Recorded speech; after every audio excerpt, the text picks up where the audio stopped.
I'm your morning witch, and today we have a story time for you. Happy Friday. It is Friday, September 5th.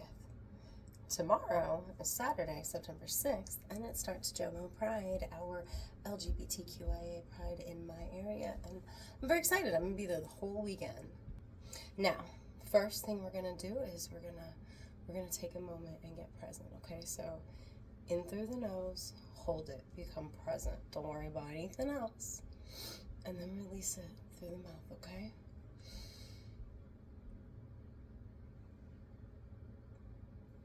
Good morning, everybody. Okay, so trigger warning. This is trauma from my youth. What trigger warning to give you? How do you specify your face is an open wound? I don't know. Okay, so now that the cat's out of the bag with that description, when I was 13 years old, we moved to Louisville, Kentucky. It's just easier this way. We moved to Louisville, Kentucky when I was 13 years old. And the water in Louisville, Kentucky is very rich in the mineral nickel. Okay, and everybody, when I tell people I'm allergic to nickel, they're always like, the money. So I don't think that nickels actually have nickel in them, but fake jewelry or cheaply made jewelry, jean buttons, fruits and vegetables that were grown in nickel-rich soil, and water that has a lot of nickel in it. These things all have nickel, but I don't know that nickels have nickel. All right, so there's your preface. Louisville, very nickel-rich water. Quite common, we later found out, is that if you get your ears pierced with the not sterling silver or gold earrings, that's pretty cheap metal. And if you get an infection because you're like an 11-year-old who got your ears pierced and didn't take care of them very well, you can develop a nickel allergy. So we found this out through the fact that we moved to a place called Oldham County, which is a suburb outside of Louisville, Kentucky.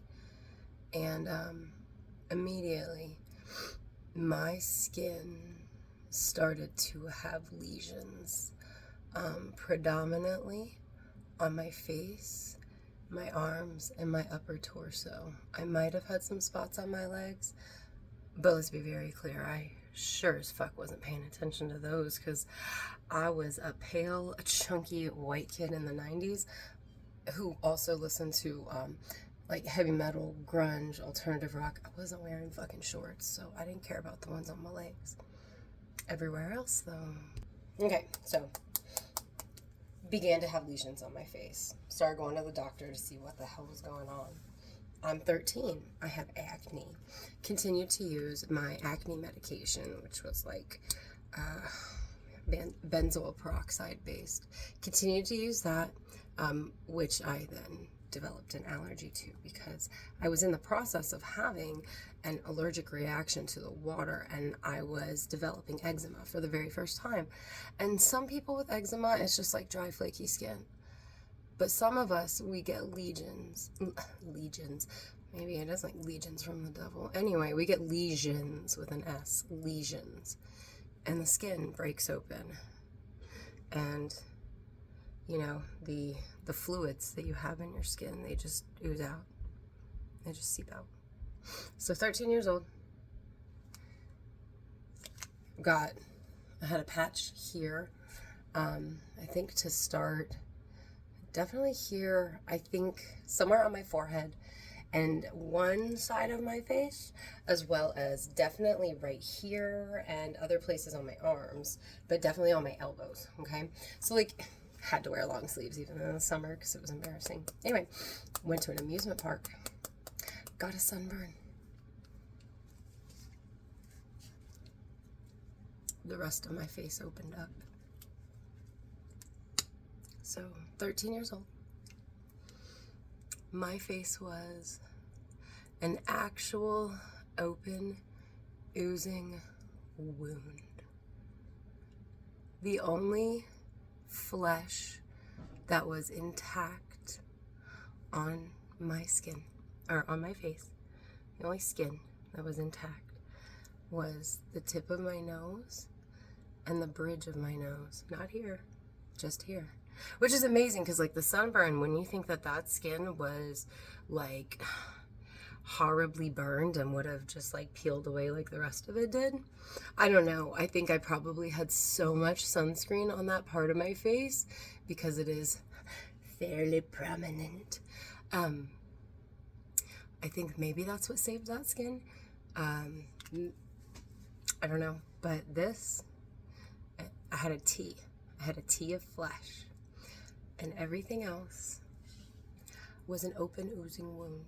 I had really long hair, so I started, like, I'd wear my hair like this, you know, to try and hide the fact that I, at 13, looked like a monster. And I wore complete, like, I never wore short sleeves anymore, ever. If I didn't have clean flannels, somebody was having to give me something long-sleeved or I wasn't going to school. Like, I was not leaving that house with my arms exposed. Because at school they called me, like, herpes girl because open wound on my face. And because it was an oozing open wound, my hair would get stuck to my face, but I also had to, like, I had to apply ointment, like, every couple hours. So I had to carry the tub of ointment with me at school. And I'd have to go to the bathroom every couple hours and apply it because, you know, you can't just have an open wound, you know, and let it, like, fester. I don't fucking know. I'm not a doctor, and I wasn't back then either, so I just did what my doctors told me. So I had to apply this ointment all the time. Finally, we discovered it was the water, but, like, I lived there. I had to bathe. I had to get that shit out of my hair. It took about a year to clear up. When I was 14. By the time I was 15, okay? I know by the time I turned 15, I only had a patch right here and under my chin. And everything else was skin again. But I usually laugh when I tell that story because, I mean, that is the easiest way to deal with that. You know, like, I was a legitimate freak. My brother, I don't know if anybody out there listened to Silverchair back in the 90s, but my brother and I definitely did. And we loved the Freak Show album. And one day we were listening to it and my brother turns to me, well, you're a freak.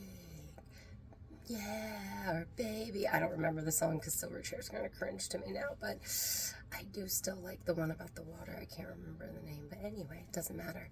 He turns to me and he's like, hey, at least you really know what it's like to be a freak. He meant well. And I laugh about the story now because I had to have that happen to be who I am. If I hadn't experienced that, I would not be the person I am right now. And so as painful and horrible and during, like, the worst part of your life, right, for that to happen, the worst time to become an actual freak is from the ages of 13 to 15, definitely. And that's exactly what happened. And, you know, I found out things about true friendship. Shout out Ashley, who doesn't watch these, but I love you. I found out about the way society treats people who are different. Yeah, maybe I'd been different in a lot of other ways before, but I was inconsequentially, unapologetically not like the others. And I laugh when I talk about it most of the time.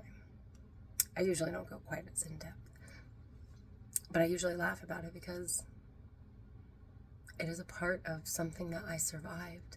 I got through that. So as I go through a very similar time in my life now, it's not the same, it's not an appearance thing, but it's a horrible... it's not horrible. It's a series of unfortunate events at a time that is the worst for it to happen. And I'm surviving it. I'm getting through it. I'm persevering, and it's going to be great. And I can look back on that and remember if I can survive being a freak at 13, I can survive anything, and so can you.